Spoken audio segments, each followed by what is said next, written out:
El líquido pleural. En primer lugar, vamos a hacer una definición de lo que es pleura y la vamos a definir como una membrana serosa que recubre las paredes de la cavidad torácica y los pulmones. Como podemos ver nosotros acá, esta sería lo que es la pleura que va a estar recubriendo la cavidad torácica y esta la que va a estar recubriendo la cavidad, los pulmones. A la que recubre los pulmones le llamamos pleura visceral y a la que recubre lo que es el tórax, pleura parietal. Toda esta pleura, esta membrana va a estar recorriendo todo lo que es el pulmón y cada uno de los dos pulmones. La capa interior de la pleura está unida a los pulmones y la exterior, como decíamos, al tórax. La cavidad pleural es el espacio existente entre las dos pleuras, es decir, esto que vemos acá entre las dos pleuras es lo que le vamos a llamar cavidad pleural. En este espacio normalmente hay una pequeña cantidad de líquido que le vamos a denominar pleural. En este caso, la normalidad sería este grosor. Acá, por ejemplo, aquí ya hay una cantidad excesiva. Y eso es lo que vamos a ver este día también con relación a los derrames pleurales. En cuanto a la función de la pleura, ¿cuál es? Es posibilitar el correcto movimiento del pulmón en la respiración. Permiten los deslizamientos de los pulmones durante los movimientos de respiración, evitando así un colapso durante la salida del aire. Y podríamos decir que sirve de intermediaria para que los movimientos de la caja torácica se traduzcan en los movimientos de respiración. Es decir, va a permitir que esa respiración se dé adecuadamente y que los pulmones no sufran ningún colapso. En cuanto al líquido pleural, podemos decir que este se produce normalmente en pequeñas cantidades con la función de lubricar las superficies de las pleuras. Como ustedes ven acá, lo vamos a encontrar en esta parte y va a estar lubricando todo este espacio para que estas pleuras no se junten, ¿verdad? Sino que se mantengan siempre con la distancia requerida para que el proceso de la respiración se dé adecuadamente y los pulmones no salgan dañados. Este líquido está producido por la pleura parietal, que es la que va a estar cerca o unida a la caja torácica, y va a ser absorbido por la pleura visceral, según un proceso continuo. Se va a formar este líquido por filtración de plasma a través del endotelio capilar a una velocidad controlada por la presión capilar, presión osmótica plasmática y la permeabilidad capilar. O sea que este líquido va a pasar a las pleuras a través de lo que es la presión, o sea, lo va a facilitar lo que es la presión capilar, la presión osmótica y la permeabilidad propiamente capilar. La reabsorción se va a efectuar a través de los capilares y de los vasos linfáticos en la pleura visceral.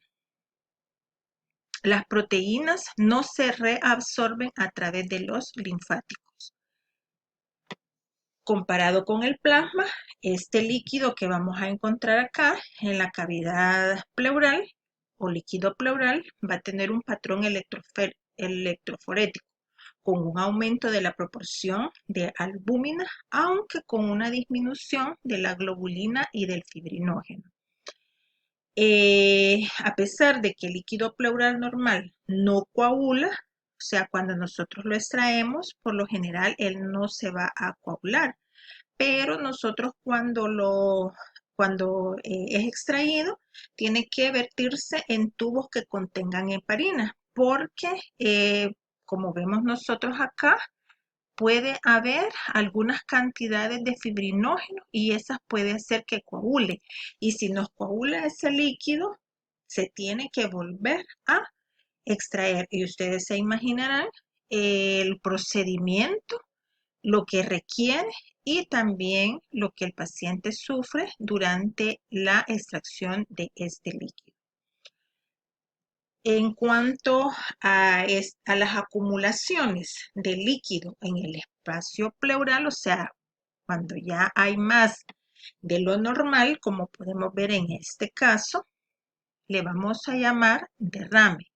Por lo tanto, un derrame pleural es una acumulación anormal y excesiva, como vemos acá, de este líquido. Las causas de un derrame pleural. Vamos a mencionar la insuficiencia cardíaca. Esta enfermedad consiste en un desequilibrio entre las necesidades del cuerpo y la capacidad del corazón para bombear la sangre. Enfermedades sistémicas como la hipertensión, enfermedades ginecológicas y digestivas benignas podrían estar ocasionar que se dé un derrame pleural.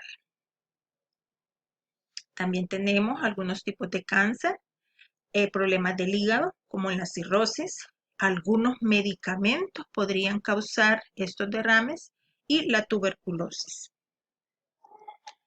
Enfermedades inflamatorias como la neumonía, cirugías abdominales o torácicas podrían ser las causas de un derrame pleural. Los tipos de derrame pleural. Esta patología se va a dividir en dos tipos, según la etiología o el origen de las mismas. Entonces vamos a encontrar nosotros un tipo de derrame pleural llamado trasudado, que está causado por el líquido que se filtra debido a la presión elevada de la sangre. En estos casos, la pleura va a encontrarse sana.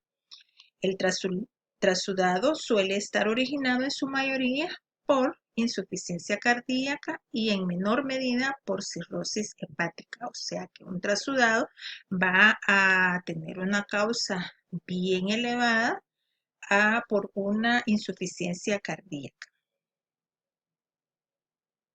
La otra patología es el exudado. O sea, va a tener una etiología que es el exudado. En la procedencia va a variar. Los más frecuentes son el bloqueo de los vasos, puede ser tuberculosis, neumonía, lesiones pulmonares o tumores. Entonces acá vemos nosotros que los exudados van a, estar relacionados más con problemas microbianos, infecciosos y también neoplásicos o malignos. Entonces, más abajo acá decimos que hay situaciones de derrames malignos. Y en estos casos, la mayoría son ocasionados por tumores o por cáncer de pulmón. Entonces, el exudado versus trasudado. Clásicamente los derrames pleurales se clasifican como trasudados o como exudados y en otros libros nos encontramos que esa patología se divide en dos tipos, como decíamos anteriormente, en un exudado y en un trasudado. Entonces los trasudados, nuevamente vamos a explicar, son consecuencia de un aumento de la presión microvascular o de la disminución de la presión oncótica. Aquí mencionamos ya que ha habido una disminución de la presión oncótica, es decir, presión que hacen las proteínas. Y aquí vamos a encontrar entonces que las proteínas, las concentraciones son inferiores a la mitad de los valores encontrados en el suero, clásicamente menos de 3 gramos por decilitro. La glucosa no la vamos a encontrar disminuida, esto es relacionado a lo que es el plasma. La LDH no está aumentada, recuento de leucocitos lo vamos a encontrar por debajo de 1000 por milímetro cúbico, colesterol inferior a 1/4 parte del valor sérico y los exudados vamos a ser consecuencia de un aumento de la permeabilidad de la superficie pleural en general por inflamación de diversas causas. Entonces, acá el exudado es porque hay un problema a nivel de la permeabilidad de las pleuras y en aquel caso va a ser porque las presiones tanto hidrostáticas como oncológicas van a variar. Entonces, esa es una de las diferencias. Aquí tenemos las causas del derrame exudativo. derrame paraneumónico, empiema, tuberculosis, neoplasias, enfermedades de colágeno o inmunológicas, patología abdominal, uremia, etcétera.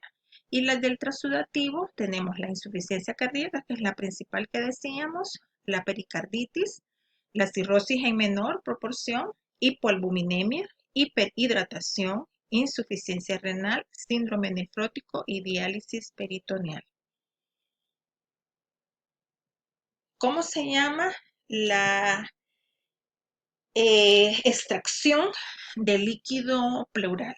La extracción de líquido pleural se llama toracocentesis. Aquí podemos ver en la zona, ¿verdad?, que se hace. Esto lo hace el médico con ayuda de enfermeras. Por lo general solamente ponen anestesia en la zona por fuera. El paciente está sin anestesia, por lo tanto según mencionan, es muy doloroso y no tarda y no es tan rápida. O sea, es un procedimiento que se lleva algunos minutos, ¿verdad? Y es pues muy doloroso para el paciente. Por lo tanto, este líquido debe de procesarse con toda la calidad y los cuidados necesarios para no repetir una muestra. En cuanto al diagnóstico de laboratorio, ¿qué podemos decir? Se van a enviar muestras en forma rutinaria al laboratorio para hacer un análisis físico, químico, fórmula diferencial, citología, pH, estudio microbiológico y en ocasiones realizar otras determinaciones que el médico considere necesarias, como por ejemplo la adenosina desaminasa, el ADA, que es una proteína producida por las células del organismo y asociada a la activación de los linfocitos. ¿Qué podemos ver nosotros acá? ¿Qué es lo que cuando se sospecha que hay un derrame pleural? Pues es importante la historia clínica, rayos X y también la toracocentesis para poder hacer un examen de laboratorio. Que vamos a ver en cuanto al aspecto, podemos ver si está sanguinolento, si está cremoso, el color, el olor, si hay restos de comida, en cuanto al hacer un diagnóstico diferencial, neoplasia, si es sanguinolento, ver qué posibles enfermedades estarían asociadas. Y acá pues vemos nuevamente, ¿verdad?, los trasudados, en qué casos es que están, podemos decir que es un trasudado, qué causas lo pueden producir, y de igualmente los exudados. Acá tenemos un cuadro donde vemos los parámetros bioquímicos del líquido pleural de utilidad en el diagnóstico diferencial de los derrames pleurales. Entonces, ¿qué es lo que vamos a analizar en el laboratorio? Número de hematíes, leucocitos, neutrófilos, linfocitos, eosinófilos, células malignas, o sea, la citología, ver el cociente de proteínas, el cociente de LDH, el colesterol, pH, glucosa, adenosín desaminasa, la amilasa, los triglicéridos, el cociente hematócrito, marcadores tumorales clásicos y cultivos. Y ahí podemos nosotros ir clasificando si es un exudado o es un trasudado. Y los comentarios que aquí aparecen, ¿verdad? Referente a cada uno de esos parámetros. Vamos a continuar con otra presentación. Parte de esta clase sería la parte número 2.